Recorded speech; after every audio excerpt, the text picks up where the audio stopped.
அனைவருக்கும் வணக்கம். இன்றைக்கி நம்ம ஜோதிடத்தில் எந்த திசையிலேருந்து நம்மளுக்கு வரன் அமையும் அப்படிங்கிறத பற்றி பார்க்க போகிறோம். ஒவ்வொரு கட்டமும் ஒவ்வொரு மேசராசி ரிஷபராசின்னு இருக்குது. ஒரு மேசராசினா கிழக்கு, ரிஷபமும் கிழக்கு. இப்போ விருச்சகம்னா மேற்க குறிக்கும், கும்பம்னா வடக்கு, கடகம்னா தெற்கு.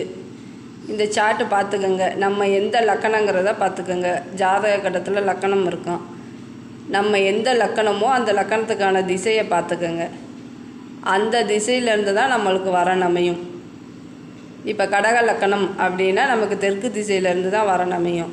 மகர லக்கணம் அப்படின்னா வடக்கு திசையிலேருந்து தான் வரன் அமையும். மீன லக்கணம் அப்படின்னா வடகிழக்கு திசை. வடகிழக்கு வடக்கு அதை ஒட்டினாப்பில் தான் மெயினாக வடகிழக்கு. இது 95% எல்லாருக்கும் பொருந்தி வருது. பார்த்துக்கோங்க. நன்றி.